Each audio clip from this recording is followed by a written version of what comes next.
All right. Good evening, children. So, again, so today, I have planned off to, go with the syllabus that's, inclined with your school as well. So that's what, we are planning.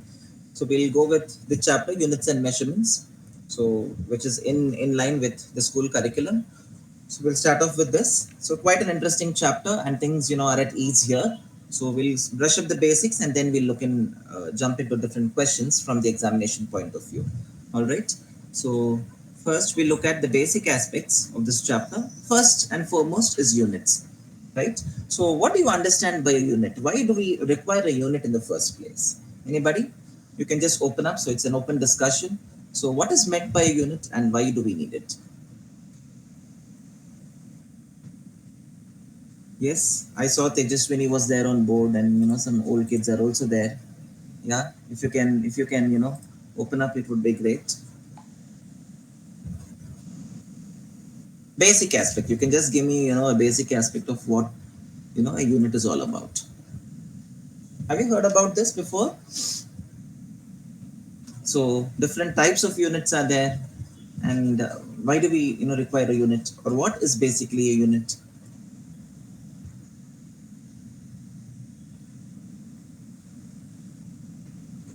Okay, we'll look at it. Okay, so maybe you might have something in mind, but anyways, we'll look at what it is, what it's all about.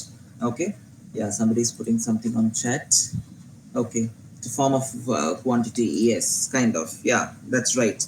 Okay, so to measure a quantity, okay, we always compare it with some standard values. Okay, with a standard reference. Such a standard reference is called as a unit. Okay, I repeat, when you try to measure any particular quantity, you are going to, compare it, do a comparison with any particular standard value, and that comparison is being done. Such standard value is called as the unit of that particular quantity. For example, when I say number 5, 5 is just a number, but when I say 5 seconds, you understand that seconds is going to add some value to the number 5, which means I'm talking about the unit of time, right? Duration. Same way, if I'm going to tell 50 kilograms, you know that I'm talking about mass. So kilogram is giving me more additional information about the physical quantity that I would wish to measure. So that way, unit plays a very important role. Okay, so that's what unit is all about. Okay, so therefore, the result of measurement of a physical quantity is expressed by a number which is accompanied by a unit. Okay, I'll just put it here, just to make things more simple. So the result of a measurement, okay, the result of a measurement of a physical quantity,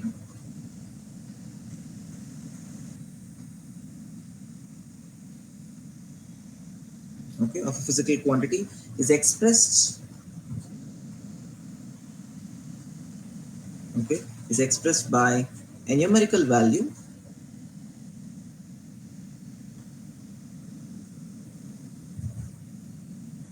accompanied by, or you can say followed by, a unit. Okay, for example, so just as the examples that I gave, for example, you can say 10 seconds, or you can say 50 kilograms, and so on, etc. Okay, so here you can see seconds, kilograms, these are all basically the units, the basic fundamental ideas of units. Okay, so I'll underline them in green for your reference. Okay, so that's the basic idea, children. And now we'll look into the different types of physical quantities. You might be aware about it, but still we'll look at it. Okay, we have something called as fundamental quantities. So we'll look at them.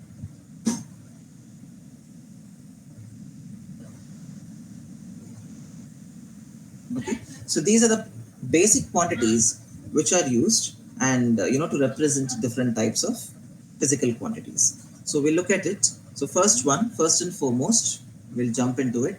The first one is, you can say, length. So length is a physical quantity where I would like to measure the distance between any two points. Then I say I'm measuring the length, okay, between those points. The unit of length is generally in meters. So I write it using small n. Okay, that's the first one. Second, we have mass. Okay, so we have mass. So mass is generally measured in kilograms. And third, so we have seven such units. So third, we have time. Time you would generally measure them in seconds. Okay, small s. And then we have electric current. Okay, now electric current is generally measured in amperes. Okay, we call it as amperes, 5 amperes, 10 amperes. You can see that whenever you buy an electronic device or an electrical device, you can see the power rating of that particular device is mentioned in watts, and the current consumption which is required for its optimal functioning is given in amperes. So the unit of current is in amperes. Okay, that's how we call it. And then you have, followed by that, you have temperature. Okay, the unit of temperature is generally in Kelvin. So here we talk about the standard units. Okay, sometimes you also measure it in Celsius, but the standard unit is Kelvin. So that's important. And then we have amount of substance.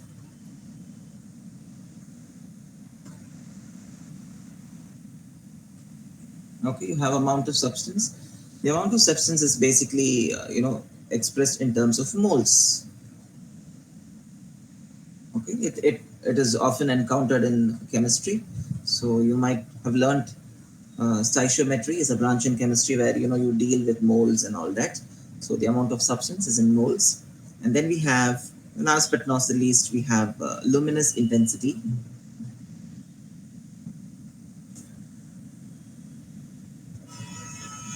So luminous intensity is again measured in terms of candela. Okay, so CD. It's not compact disc. This is called candela. So here I'll write down the names as well so that you can easily correlate. First is fundamental quantity. We started with length. So length is generally measured in terms of meters. So we write it as m. So which is meters. Mass is in kilograms. Okay, and time is in seconds. Electric current is in amperes. Is measured in amperes. Temperature is measured in Kelvin. Okay, and the amount of substance is measured in moles. But temperature is also measured in Fahrenheit and centigrade. Celsius, yeah, and Celsius as well. Okay. So they are the other units. So generally, Kelvin is the standard unit. So we have different, other units as well. And luminous intensity is measured in candela. Okay, so here if you see, most of them we are familiar with. I think length, mass, and time, all of you might be knowing it because we have been using it for quite long. Now electric current, you guys would have learned it in grade 10 because there is a chapter called current electricity, where you find out the value of electric current in amperes. So you definitely might be knowing the fourth one as well. And temperature, as sir rightly said, we have other units also, okay, which are the smaller versions. Celsius, you have Fahrenheit, and other versions also. Reamer is also one such version. So Kelvin is the standard version of temperature, standard unit of temperature. Amount of substance is, it comes in chemistry. It is measured in moles. Okay, the amount of substance which is present in any particular component. So you write it in terms of moles. It is mass upon molar mass. To be more precise. And then we have luminous intensity. Now this is a new term. Luminous intensity. Now, what do you mean by luminous? When I say luminous, we have different, ideas coming to our mind. We say luminous objects. For instance, what is a luminous object? An object which, can emit light of its own. So then you call it a luminous object. For example, stars. Stars are luminous because they have light of their own. When I say firefly, firefly is also luminous because it has light of its own. Okay, but when I say moon, moon is not luminous because moon is going to absorb light during daylight. Okay, and then during nighttime you can see the moon. It's basically reflecting it back. So like this, you have an idea about what luminous is. When I say luminous intensity, the amount of light falling per unit area is basically called luminous intensity. Okay, and that is measured by a unit called candela. So this is something new. That's why I wish to and I wanted to explain. So I hope now the seven fundamental units are clear, and what are their representations. That's what we have seen so far. Okay, the seven fundamental units along with their quantities. So on this note, we'll proceed further. We have something called as two different aspects. Fundamental, we have seen quantities. All these are fundamental quantities. Now we are moving on to the next category, which is called as derived quantities. Okay, derived quantities. Now what do you mean by derived quantities? The physical quantities that which can be expressed as a combination of two or more fundamental quantities, you call them as derived quantities. Okay, I'll just put it here. The physical quantities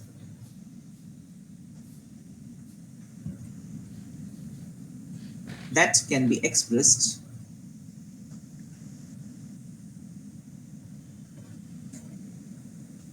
as a combination of, okay, as a combination of two or more.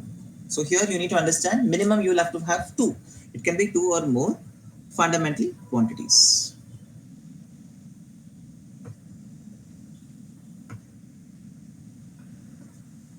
Okay, are called derived quantities.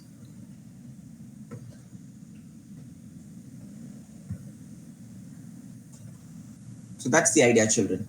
Okay, so that's how we try to understand what a derived quantity is all about. Okay, for example, let's see certain examples so that this concept is even more clear to you guys. So let's look at the first example. Let me say speed. Okay, what is the formula for speed? I think all of us might be knowing what's the formula for speed. Anybody can volunteer? What is the unit? What is the formula for speed, children?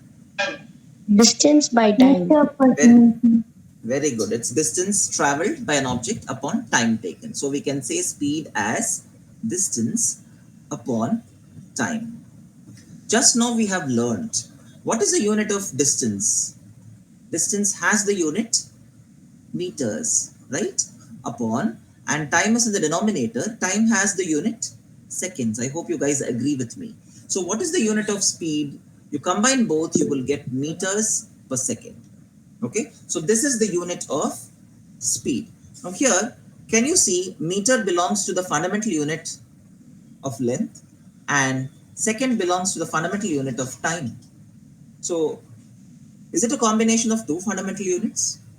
Yes, and therefore we can say that speed is a derived quantity because it's a combination of two fundamental units. So it fits our criteria for derived units, and therefore we can establish that speed is a derived quantity. Same way, let's try to understand for another one. Let's see another example. What about force? Who can tell me the formula for force? As per Newton's laws, you might be knowing what force is. Okay, what's the formula for force? Anybody? First mass and acceleration. Very good. That's right. It's mass times acceleration. So we can write force as mass into acceleration. M is mass and A is acceleration. Right? Now let's try to understand the units. What is the unit of mass? We have learned the unit of mass among the fundamental Kilogram. units. That's right. And what is the unit for acceleration? Anybody? Meter per second square. Very good. Kilogram times meter per second square. Acceleration is meter per second square. So you combine both, you will get kilogram meters per second square. And that's the unit of force. So we generally write this as newtons. Okay. So 1 Newton is technically equal to 1 kilogram meter per second square. Is that clear? So you can see that kilogram is the unit of mass, meter is the unit of length, and you also have second, which is the unit of time. So it's a combination of three fundamental units, and therefore force is a derived quantity. Okay, so this is how we try to understand what a derived quantity is all about. Okay, so like this we have so many. Okay, so we have looked at two. Now with this we'll proceed further. We'll go to the next aspect. I hope this part is clear, okay, to all of you. So on this we'll proceed. So we have learned what are fundamental quantities. We have classified them based on derived quantity. Okay, and we understood what are different derived quantities. Okay, so with that we'll move on to the next aspect. Here we have different types of units. Okay, we'll see the types of units. So let me put it as types of system of units. So we'll see what are the types of systems of units. There are different types of systems of units. The one of the most major types of units are the MKS unit. So we'll see the first one. So we have something called MKS, or MKS system of unit, we can say. What is meant by MKS system of unit? What does this M, K, and S represent? What is the abbreviation for MKS? So let's try to understand that. In MKS system of unit, we represent the physical quantities along with their mass in kilograms. So M is basically standing, for, we say it as meter, kilogram, second generally. So we will say M as meter, and K stands for kilogram, and S stands for seconds. So the fundamental quantities which are expressed in terms of their length, mass, and time using meter, kilogram, and second are popularly called as MKS system of units. Okay, so this units are used with different physical quantities. So like force, work, power, etc. So we try to use them. Okay, so this is the MKS version. Fine. Second prominent version that you need to be knowing is the CGS system. So what is CGS system? Unlike MKS, CGS is also having an abbreviation. C stands for centimeter, and G stands for gram, and S as usual stands for second. So you can see that CGS is a smaller version of MKS. Okay, so MKS, you can see it's a bigger version because you have length in terms of meter, wherein as far as CGS is concerned, so you have length in terms of centimeter. So that's the basic difference. Okay, so MKS is a bigger version and CGS is relatively a smaller version. Okay, so these are the two prominent system of units that we will be dealing with in this particular chapter. So both of them play a major role when it comes to conversion of units. We have different aspects that we are going to learn. Okay, so this is the basic idea for the system of units that we are going to deal with. Okay, so on this we will proceed further and we will try to understand the other aspects of this which are important. Okay, so we have something called as a dimension. Okay, so we'll try to understand what is dimension. Moving on to the next aspect.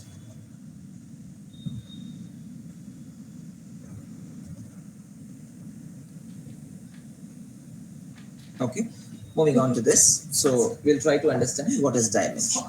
Now I hope you guys would have heard about this term somewhere in your life at least once. So when I say dimension, the most common thing that comes to our mind is basically two dimension, 2D or 3D, right? That is what comes to our mind.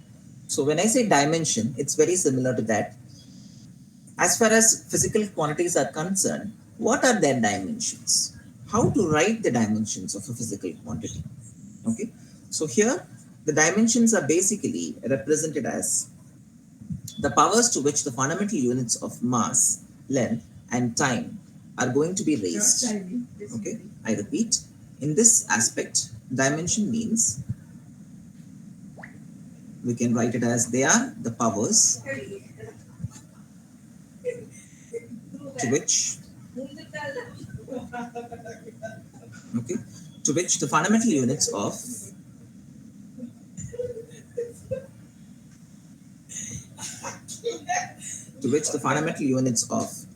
mass, length, and time are raised to, okay, are raised to represent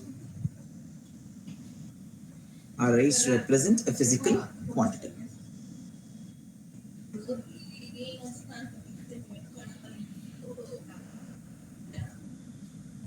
Are raised to represent a physical quantity. So that is what dimension is all about. Okay. So this is the basic definition of what dimension is.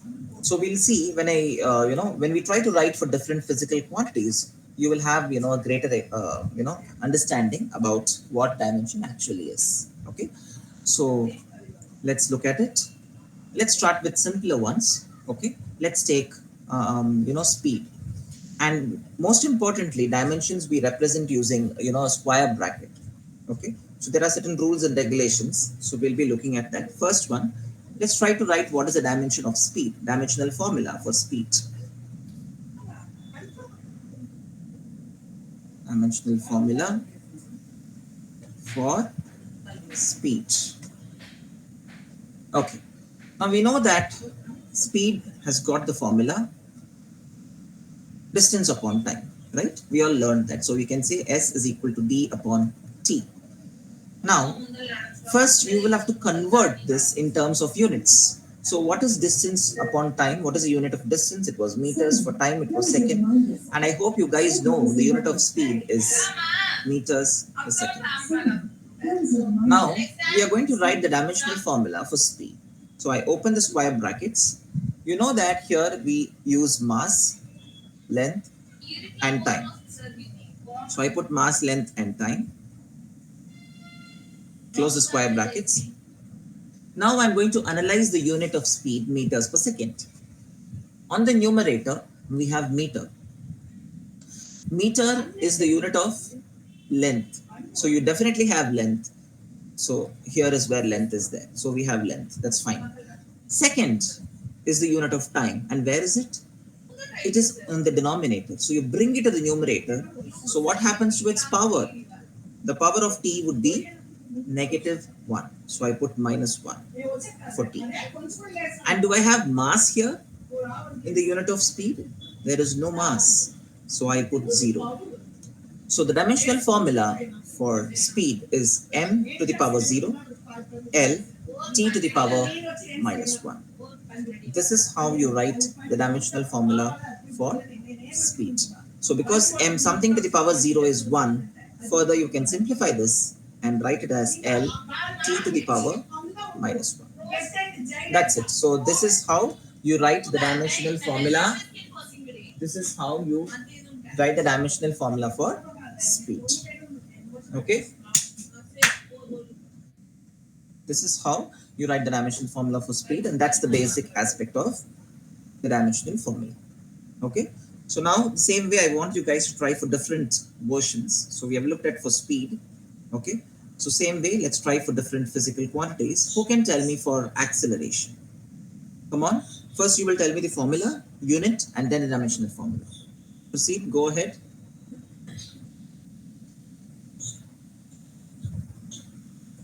Yes, children. So how can we write the dimensional formula for acceleration? Velocity by time. Yes, acceleration is the rate of change of velocity upon time. That's correct. So what is the unit of acceleration? ms -2, Yes, meters per second square. So m s to the power -2. That's right. And the dimensional formula? lt -2, Yes, you're right. That's L t minus 2. Because you can see second belongs to time, so t minus 2, and m belongs to the meter, which is the unit of length. So L t minus 2 is absolutely right. Good. So that's how you write the dimensional formula for acceleration. Okay, who can tell me the dimensional formula for force? How to write the dimensional formula for force? Mass into acceleration. Yes, force is mass into acceleration. And the unit? kgms minus 2.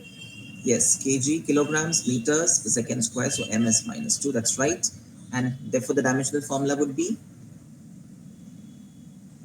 L mlt minus 2. Very good. mlt minus 2 is absolutely right.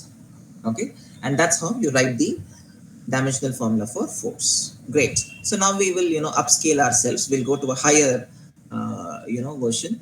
So who can tell me what's a dimensional formula for power? So for that, you should know what is the unit for, what is the formula for power. Anybody? What's power basically? How can Work you done write? by time taken. Very good. Power is defined as the rate of doing work, which is work done upon time. That's right. So what's the formula for work done? So force into distance. Yes, it's force into displacement or distance upon time. That's correct. Yes. Okay. We can also make it as distance. So we'll make it keep it things more simple. So distance. So you can see distance by time is anyway speed, right? You agree? Distance by time is basically the unit for speed. And force, already you have written the dimensional formula on the top for force. So what happens now? You will write first for force as m l t minus 2, and speed is L t minus 1. Simplify it, and what's the answer? ml2 t minus 2. M L2, is it t minus 2?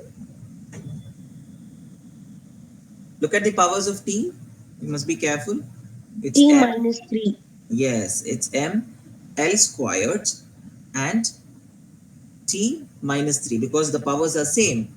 So, I mean, the base is same and you will have to add the powers. Minus 2 minus 1 would basically give you minus 3. So, M L squared T minus 3 is the dimensional formula for power. And that's how you write it. Okay. So on that, we'll move on to the next unit. So like this, we have different, next physical quantity. So this is for power. The same way we will try it for, others as well. What about momentum? Any idea for the formula of momentum?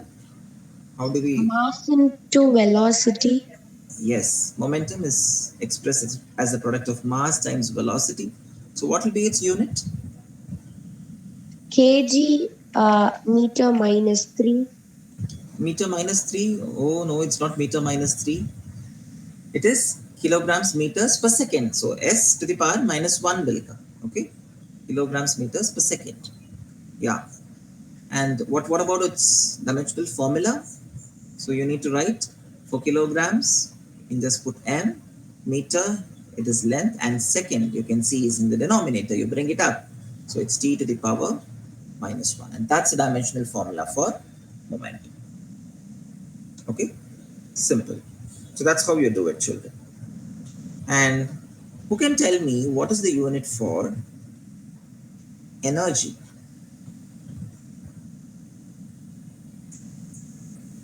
What is the unit for energy? The dimensional formula for energy first. So tell me the unit. First formula, followed by unit, and then dimensional formula.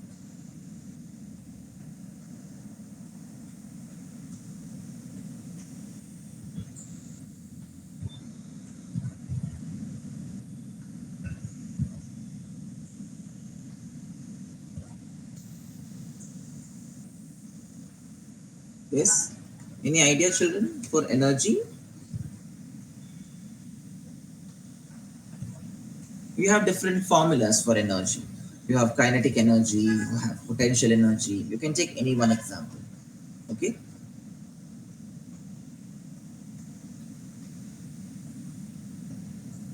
So we'll take the simplest one, which is potential energy.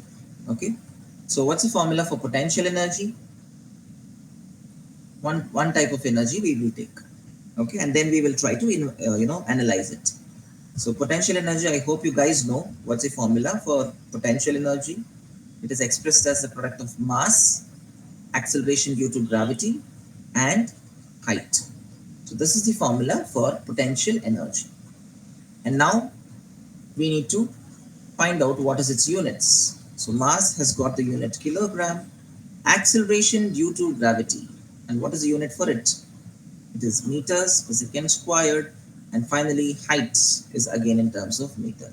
So combine them, you will be getting kilogram meter squared upon second squared.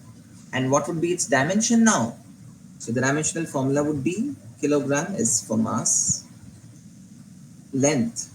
You can see meter squared, so length squared, and second squared is in the denominator. So you bring it up, it's t to the power minus 2. Okay, and that's the dimensional formula for energy.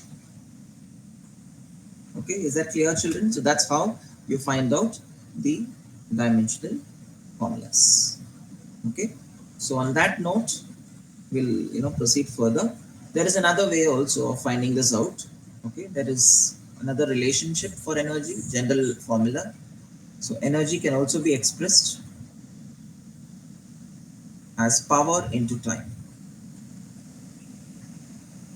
This is also another formula. Let's see if this works. What is the unit of, what is the dimensional formula for power? We have just learned and we have derived. It is m L squared t power minus 3.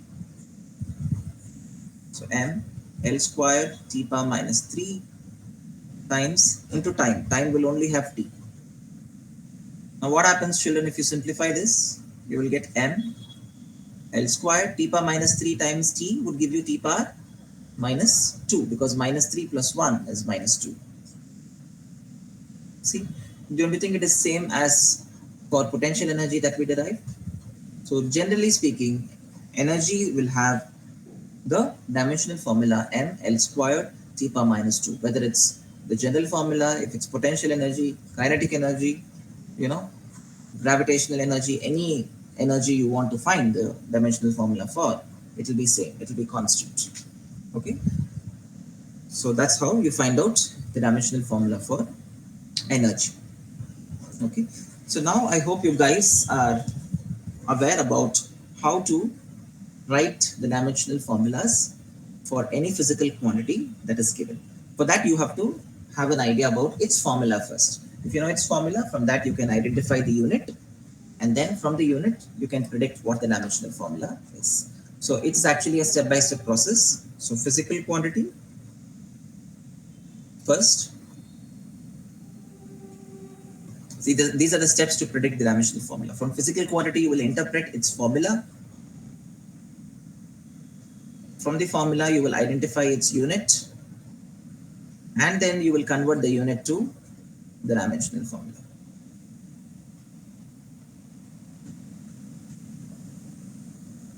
Okay, so this is the process to identify to interpret what the dimensional formula is. It's a step-by-step method.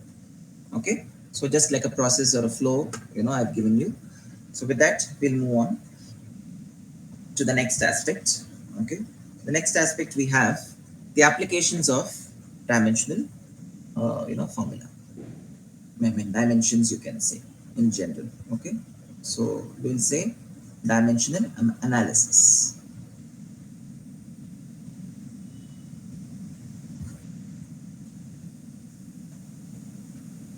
Okay, so dimensional analysis. What is meant by dimensional analysis here? What do you try to understand by this?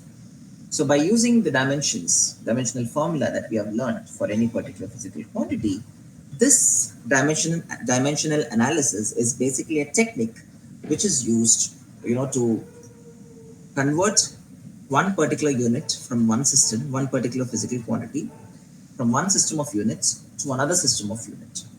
Okay, so we have different aspects in dimensional analysis, and the first and foremost you have conversion from one system of unit to another. Okay, by dimensional analysis you can convert from one system of unit to another. That is, you can convert from CGS to MKS or vice versa. I'll just put it here for your understanding. So you can do MKS to CGS or CGS to MKS. So you can convert very seamlessly. We can convert. Okay, we'll see how that can be done. All right. Second aspect. What else can you do by employing dimensional analysis? The second thing is to check the dimensional, accuracy, or you can say to, to check the dimensional correctness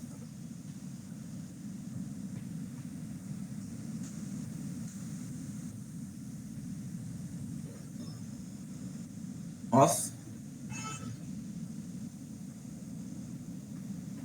to check the dimensional correctness of an equation, you can say, okay, of a formula. Let's keep it as formula. Okay, so to check the dimensional correctness of a formula, again, dimensional analysis is very useful for us. Okay, this is the second aspect. What do you mean by dimensional correctness? Okay, so when you try to compare the left hand side and the right hand side for any particular formula that you're aware of, it has to be the same. The dimensional formulas should be same. If it is same, you say that the formula is dimensionally correct. Otherwise, you say it's dimensionally incorrect. Okay, you say it's consistent or inconsistent, and we also call it as homogeneous, non-homogeneous. So there are different ways of calling it, but generally we call it dimensional correctness. Okay, and then the third one,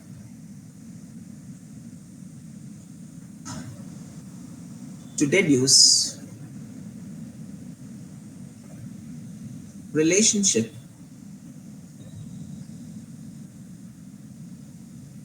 between physical quantities. Okay, to deduce relationship between physical quantities, the dimensional analysis is very useful for us. So like this, you have three different aspects to it. So we'll be looking at each one of them in detail. Okay, so we'll now jump into it. First one is conversion from one system of unit to another. So we'll look at that. The first technique.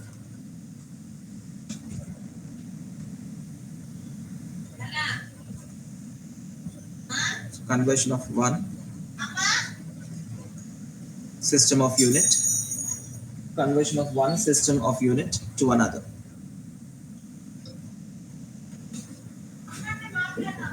Conversion of one system of unit to another. So we'll see this, how to convert from one system of units to another. Okay. For example, I mean, even before I explain, we have certain formulas for this. Okay. So always when I say any particular physical quantity, we represent it as Q. So Q, let Q be any physical quantity. If I say Q1, Q1 represents the physical quantity in the first system of unit. I repeat, Q1 is physical quantity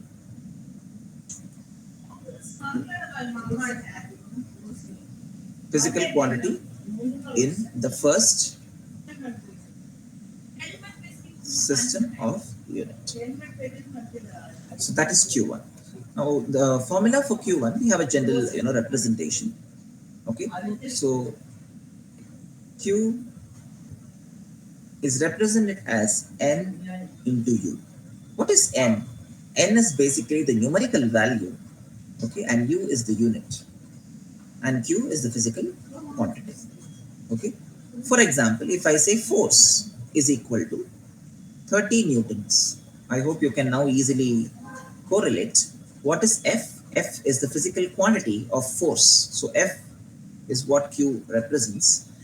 N is the numerical value, which is 30 in this case, and U is the unit, which is Newton. Okay, so every physical quantity has a numerical value accompanied by its unit. Okay, as I already said earlier. Okay, so on this we'll proceed further. So having understood this, so we'll proceed. So here Q1 is a physical quantity for the first system of unit. Okay, so how can I write Q1? Q1 can be written as N, N1, times u1, where n1 is the numerical value in the first for the first physical quantity, okay, in the first system, and un is the unit, okay, in the for the physical quantity in the first system of units. So this is a general representation. Similarly, for the second system, I want to convert from q1 to q2.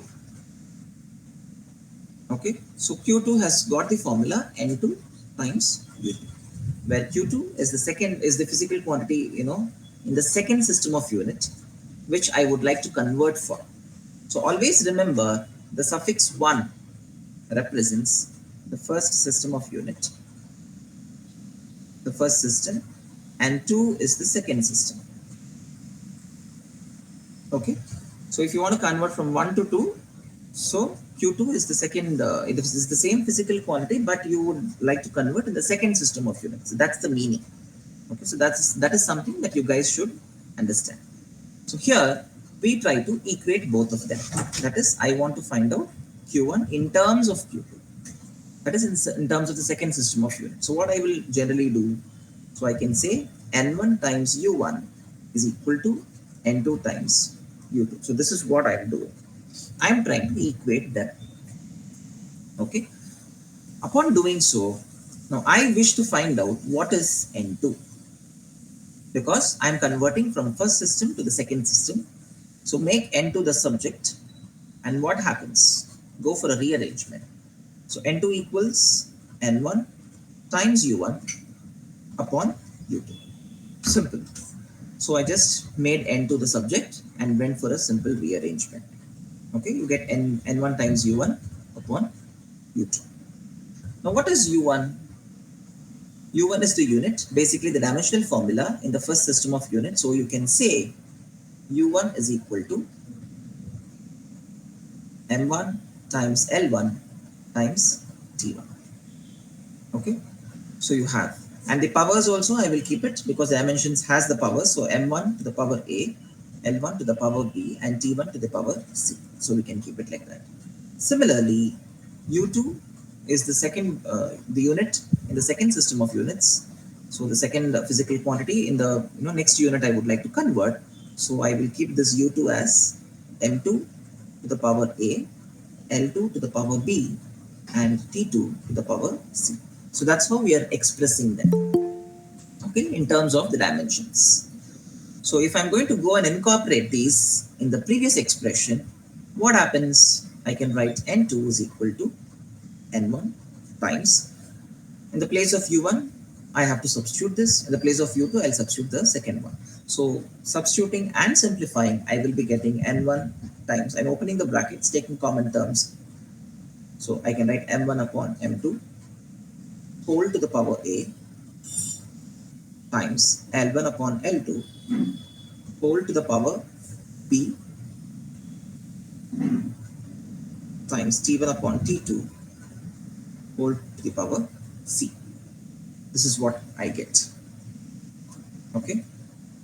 So this is how you can convert. This is a formula which is used to convert from one system to the other. So I wish to find out what is the unit in terms of the second system of units, provided the first system is given to me, representation is given to me. Okay, so when we solve questions, this concept will be even clear. Okay, here we have basically derived it. Okay, so trying to understand what is given, and now we will try to implement it for different types of questions. Now we'll try to implement and see how it works. So the question is, convert 800 newtons to dynes. Okay? The question is, you will have to convert 800 units to dynes. Now, what do you mean by 800 units? This is the unit of force. All of us know that, right? We're converting it to dynes. We don't know how many dynes, which means dyne is a smaller unit of force, smaller version.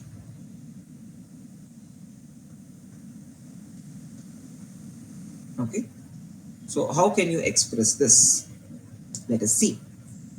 So force is basically, newtons is the standard unit of force. So standard is basically mks. So we are converting from mks to cgs. S. That is what we are asked to do here. So you're converting from one system of unit, which is MKS version, to the CGS version.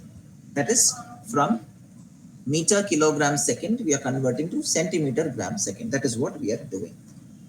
So first identify what is given in the question. The physical quantity of force is given. Apart from that, you also have 800. What is 800? 800 is the numerical value. Okay. So here, let me write down the first system of unit. I will keep it here as 1, and the second system, I will keep it as 2. In the first system for force, we have N1, which is numerical value. In the question, it is given clearly as 800. So I have written that. What about U1? U1 is the dimensional formula for force. I hope you guys will definitely be knowing the dimensional formula for force. And that is M L T power minus 2. Okay, that's the dimensional formula for force. So I've written that also. Now going to the CGS equivalent, N2, we don't know, we are asked to find that. But U2, we have some idea about it. Okay, U2 is the second CGS version, where again you have mass, length and time. Okay, so what I'm doing here to make things simpler, so I'll put M1, L1 and T1 here also. Here also I'll put M2, L2 and T2. Okay, for understanding. Simple. So I'm doing that. Okay. Now, what are the values of A, B and C? Okay, what is A, B and C? A is the power of M, B is the power of L and C is the power of T, time. So from this we understand A is 1, B is also 1 and C is equal to minus 2. So let us go and substitute in the formula that we have just now derived, which tells N2 equals N1 times M1 upon M2 whole to the power A times L1 upon L2 whole to the power B times T1 upon T2 whole to the power C. Now let us go and substitute. Okay, so we already have N1 as 800. I am substituting it here. Open the bracket. What is M1? M1 is mass, but mass where? In which system? In the first system which is given to you. And what is that? The first system of unit is basically in terms of mass, kilogram and second, right? But you don't want that. You want in terms of centimeter, gram and second. So here M is mass, and the mass in the first system is actually in kilogram. MKS, right? So it is in kilogram. So I'll keep it as kg. But M2 is my second system, which is in terms of grams. So kg upon g whole to the power A. What is the value of A? We understood that it is 1, and that is from the dimensional formula of force. So I'll put whole to the power 1 times. What is L1? Length. That is length in the first system, which is MKS version. So it is length in terms of meters. But L2 is my second system, which I wish to convert for, which is in terms of centimeter. So I will write it as centimeter. Done. Whole to the power B. B is also 1. So I'm putting to the power B. Okay, I'm substituting that. Last but not the least, time, be it CGS or MKS, whatever it might be, it is going to be in second only. So second upon second, whole to the power C is minus 2. Okay, so I'm just substituting the units here. That's all. I'm not doing anything else. We're just substituting. Now we will simplify it. 800 times kilograms. Do we need kilograms? We are converting from MKS to CGS. That means you are converting from mass kilogram second to centimeter gram second. So you wish to convert this. So you have to ensure everything is in terms of centimeter, gram and second. You should not have kilogram. You should not have meters. Everything to be converted. So now what I'm doing? Now I'm going to convert them. So kilograms, I'm writing in terms of grams. So 1 kilogram is 10 to the power 3 grams. That's what I'm doing, divided by G. Is that clear? So we are converting everything in terms of grams because that is what we want. Okay, whole to the power 1, I'm just leaving it like that because you know power 1 is the same thing, times then we have meters, but I want centimeters, I don't want meters. You know that 1 meter is equal to 100 centimeters, so it's 10 to the power 2 centimeter, the whole divided by centimeter, times second by second is anyways 1, so it is 1 to the power minus 2. Simple. Now what's the answer? It gets cancel off the units, grams grams cancel, centimeter centimeter cancel, so your answer is 8 into 100 is 10 to the power 2 times 10 to the power 3 times 10 to the power 2 times 1 to the power minus 2 is again 1. I hope you guys know that because it's 1 upon 1 square, which is 1. So what's your answer? Your answer is 8 times 10 to the power, add the powers, 3 plus 4, which is 7. Okay, so 10 to the power 7. So your numerical value is 8 into 10 to the power 7 for the second system of unit that we have found. So the CGS equivalent of 800 newtons is 8 into 10 to the power 7 times. So successfully we have converted 800 newtons as 8 into 10 to the power 7 times. And that's how you convert. So this is the method of conversion from one system of unit to another. Okay, for the force we have done this. You can do it for power, you can do it for energy, okay, you can do it for work done. So like you have different aspects to it. Okay, so you can convert from one system to the other. Even you can do it from CGS to MKS. That's also quite possible. Okay, so we'll quickly look at another example. Okay, so this is for force that we have learned. Same way you can also do it for any other unit, I mean any other physical quantity. So here is a question for you guys to try. Okay, so I want you guys to convert from for this particular unit that I'm giving you. Okay,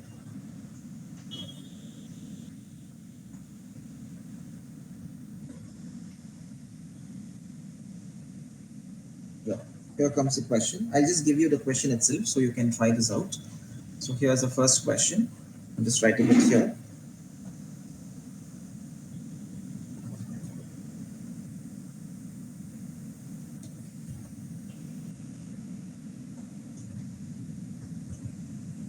Yeah, if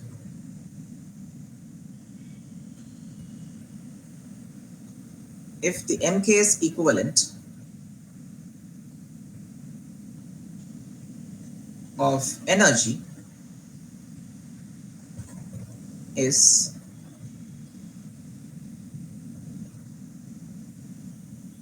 6 kilojoules, calculate calculate its CGS equivalent.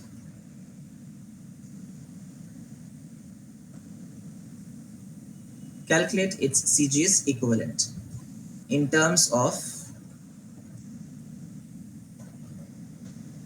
ERG. ERG is basically the CGS version of joule. Okay, unlike how dyne was a smaller version of Newton, here ERG is the smaller version of joule. So convert 6 kilojoules in terms of ergs and tell me what the answer is. Okay, yeah, proceed. You can go ahead, you can work on, and then you can get back. You can take 2 minutes to do this. Just try it out, children.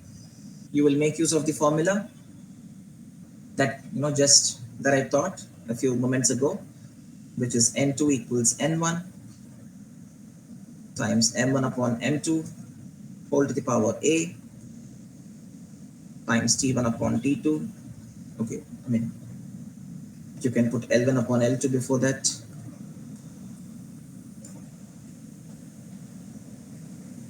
Whole to the power B, and then T1 upon T2 whole to the power C. Okay, make use of this formula and tell me what is equivalent of 6 kilojoules in terms of ergs. For that, you need to identify what is A, B, and C. Okay, so from the energy dimensional formula, you will get what is A, what is B, and what is C.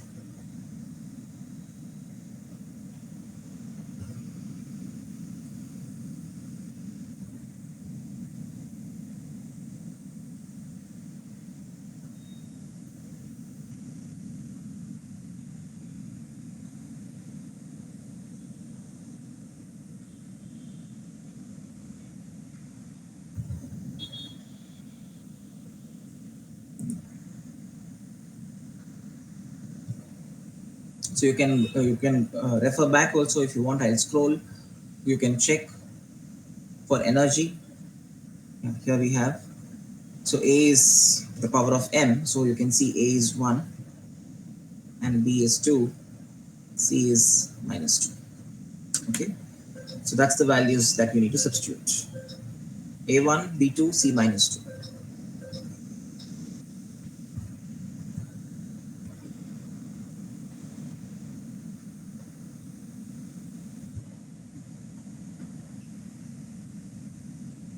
I've written it here for your reference. So now you just need to go and substitute it. That's it. Okay. So 6 kilojoules. I hope you guys know how to write it in terms of what is kilo, the power of 10. I hope you guys might be knowing that. So N1 is given in the question as 6 kilo, which is 6,000. So 6 times 10 to the power 3. That's the value of N1. You just need to go and substitute, children. That's it. Nothing great here. So when you substitute, what happens? Okay, we'll do it. So I hope you guys are also trying it positively. So N2 equals N1 is 6 times 10 to the power 3 because it was 6 kilojoules times, then you open the brackets. M1 is in the first unit. So obviously M stands for mass in kilograms, right? So I'm keeping it as kilograms. And M2 is in terms of smaller version, CGS, which is grams. It's the same approach, but A here is 1, okay, times L1 upon L2. This is in terms of meter, but L2 is length in terms of centimeter, okay. So centimeter whole to the power B is 2 now. Whole, times T1 and T2 is anyways in terms of seconds, both of them. Okay, whole to the power of C is minus 2. That's it. Now you simplify it further. So you get 6 times 10 to the power 3, okay, into kilogram in terms of grams. I hope you guys know it. So we can write it as 10 to the power 3, okay. So grams cancel. So multiplied by, again, here centimeter, meter in terms of centimeter is 10 to the power 2.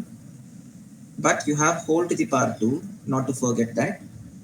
Okay, multiplied by, this is 1 anyways, okay, because 1 to the power negative 2 is 1.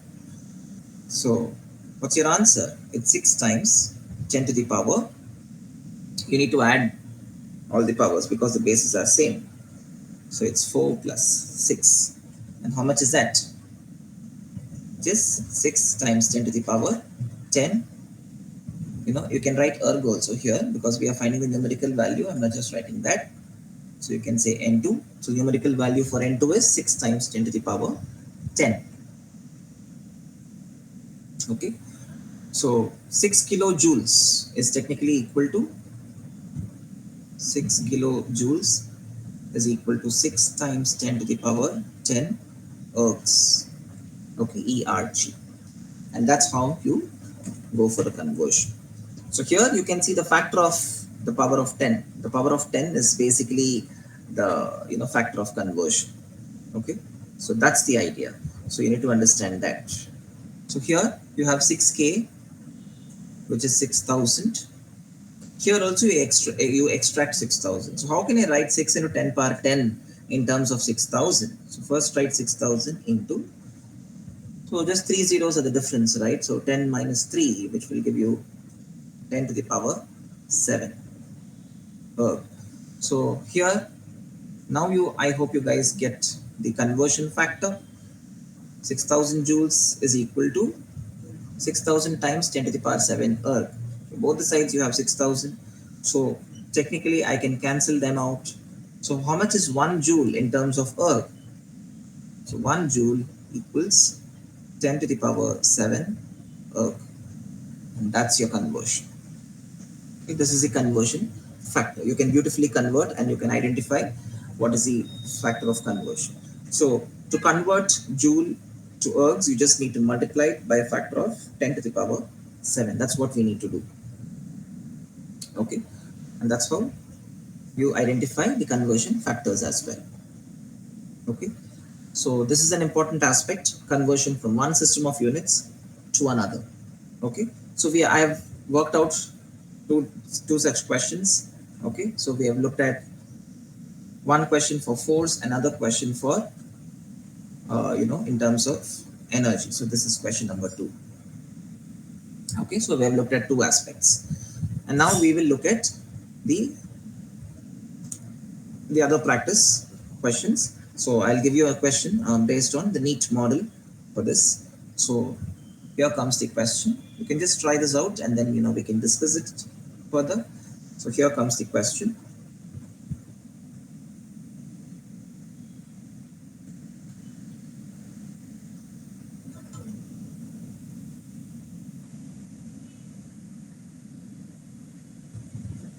If unit of mass, okay, if unit of mass is 1 kg, unit of time is 1 minute,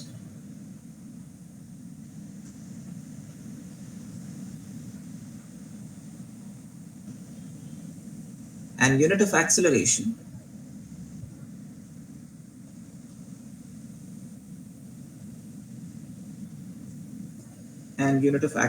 is 10 meters per second squared. Okay, then what is the unit of energy? Okay, then unit of energy is, you have the options. I'm giving you the options. Here comes the first option. A, 36 times 10 to the power 6 joules. B, 3.6 into 10 to the power 6 joules. C, 0.36 times 10 to the power 6 joules. And option D, 0.036 into 10 to the power 6 joules. These are the options. So go through the question carefully. They have given you the unit of mass as 1 kilogram. Unit of time is 1 minute. Okay, they have not given you in terms of seconds. So note that. So it's in terms of minutes. And the unit of acceleration is 10 meters per second squared. So having this information, you will have to predict what is the unit of energy in this system.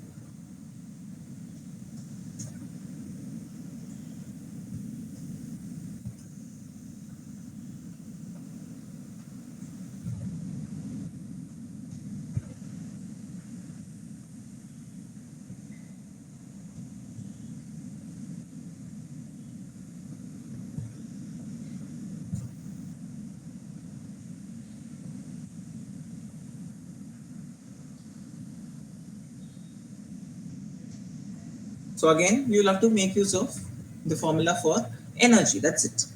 So make use of the formula for energy and then you will have to proceed. That's it.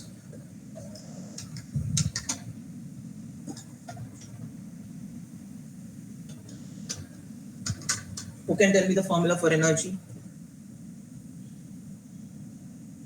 Yes, we just now learned. I gave you a general formula. Energy is equal to power into time. You guys remember? Right? We did that, isn't it? So that's the formula for energy, general formula. But you know that power is the rate of doing work. So it's work done upon time, okay, into time. Time and time would get cancelled. So technically energy is and work done have the same units as joules. Okay, so you have work done. Work done formula is force into displacement. okay, or force into distance. Now, what is formula for force? Force is mass into acceleration, okay, and into distance.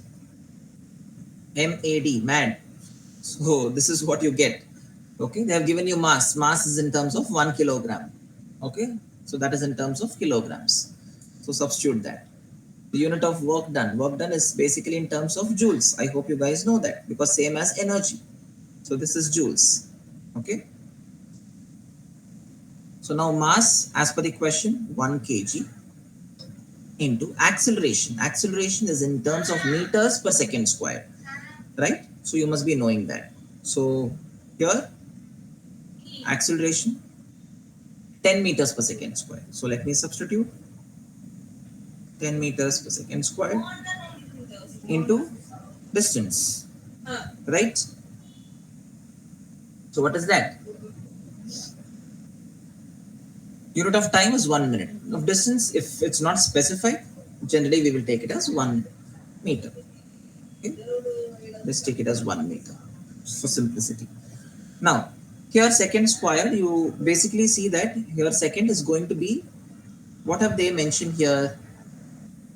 The unit of time is in 1 minute. So you will have to convert the time in terms of seconds, right? So how much is 1 minute in terms of seconds? So 1 minute is technically equal to 60 seconds. Okay, but we have second square here. So therefore, simplify everything, children. So you will be getting 10 upon second square is basically, you can express this in terms of, so I will write 60. 1 minute I have converted, okay, in terms of seconds. So 60 seconds, the whole square. So 60 square basically. Okay. So how much is that? So 10 upon 60 square is going to be in terms of 3600, right? So 60 into 60. So here you see that the factor which we have is 3600. Okay. So 3600 is basically the factor. So therefore, when you go ahead and when you try to substitute and when you're going to simplify this, so everything will be in terms of 3600. So that is what you need to understand here. Okay, when you go and substitute. So with that, when you simplify it, so 1 joule, you know that force, work done is force into displacement. So when I go and substitute with that corresponding relationship, so here you will get it as 3600 into what is the power?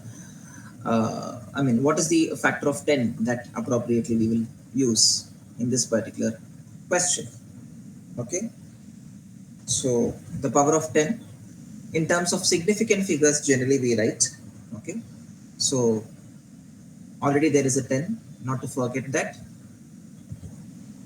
So simplifying this, so can be expressed in terms of 3.6. So we have the power of 10 as, so 1, 2, 3, 4. So 4 decimal places, we are trying to move in. And you can also move in by another decimal place. So the most appropriate answer when I go and move in terms of the decimal places and when I'm going to express it, so here you will get it as 0.36. Okay, so 0.36 into 10 to the power 6 joules because I'm moving it by another decimal place also. So 0.36 into 10 to the power 6 joules I say. So that's how you express this particular answer in terms of the standard units. So that is what we require here. Okay, so answer C, 0.36 times 10 to the power 6 joules is more appropriate to express this particular unit of energy in terms of the standard unit. So look at the factor. The factor is 3600. So you take 3600 first and then appropriately whatever is given to you, so you go and express them in terms of the standard units. Acceleration was there, that was in terms of 10. And then minute also was there, time was there. So time I converted in terms of second. So that is how we generally approach this type of questions. Fine. That's all. So this was a simple one. So we have different aspects, I mean different versions of questions which can come. So we'll look at the other versions as well. So okay, so first here conversion we learned, and after conversion we also learned about how to express from one physical quantity to another, that is from CGS to MKS or MKS to CGS. So we looked at different aspects. Okay, so with that we'll proceed further with the next step, with the second method of dimension analysis. What is the second method? So the first one is done. The second method is to check the dimensional correctness of a given formula. So how do we proceed? Go ahead and check with any particular dimensional correctness of any particular formula. So how do we generally do that? Okay, so we'll see how to check the dimensional correctness of any particular dimensional formula. So we'll see that as well.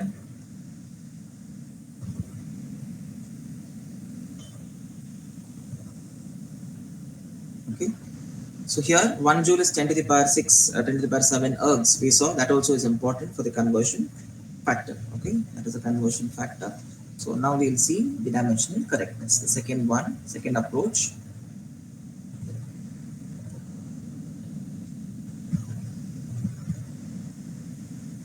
Dimensional correctness.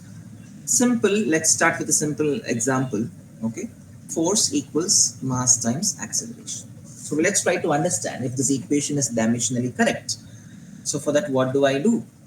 On the left hand side, I have force, and we all have learned the dimensional formula for force as m l t power minus 2. I put the equal to sign, and on the right hand, I'm having mass times acceleration. So mass is m, and acceleration is l t power minus 2. Now if I combine them, what happens? I'll get m l t power minus 2.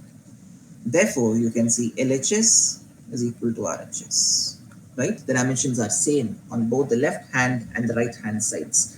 And you can say that the formula force equals mass into acceleration is dimensionally correct. So this is how you check the dimensional correctness of any particular formula. How about this equation? This is the first one. How about the second one? I'll give you a different one. So V equals U plus AT. This is the first equation in kinematics, or you can say it is the first equation of motion. Is it dimensionally correct? How do we check it? Okay, so each and every term to be individually written. All right. What is the dimension for velocity? The dimensional formula for velocity. Anybody? Unlike force. So what's the dimensional formula for velocity?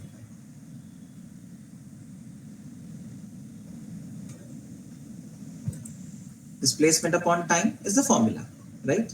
So what would be its dimensional formula? It's going to be displacement is in terms of mass and time is in terms of seconds. So displacement is in terms of meters, sorry, and time is in terms of seconds. So it's meters per second.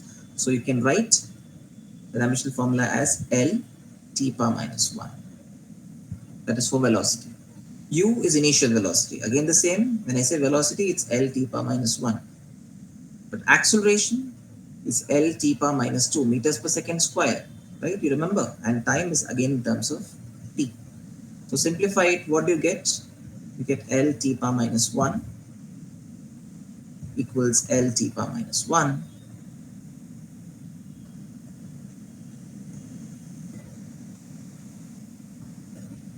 plus L t power minus 2 times t is t power minus 1 again, so it's L t power minus 1 again.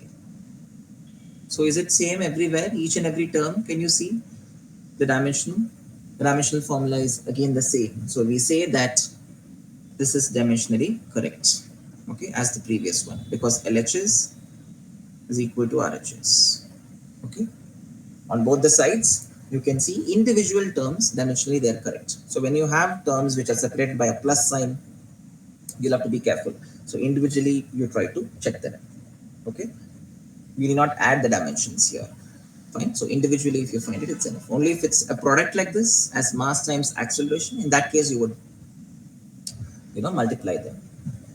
If it's separated by a plus or a minus sign, You need not subtract or you need not add them. You just keep them as it is. Okay, and then you would analyze them individually. Okay, so this is the second example. So one more. Let's try another one. Third example. You'll have to check the dimensional correctness of this particular equation, which is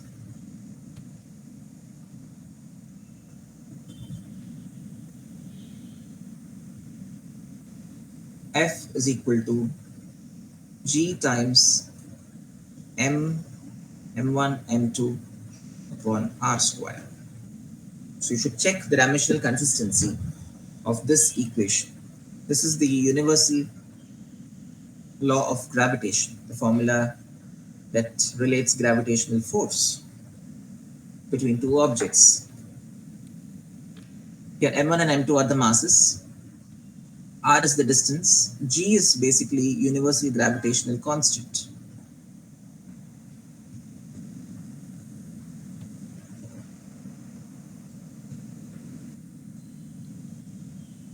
Okay, it's a universal gravitational constant. So you'll have to find out first what is the unit of universal gravitational constant. I mean, what is the dimensional formula for it? So how do you do that? You make g as the subject. Okay, so keep g on one side and you shift all of the terms to the other side. So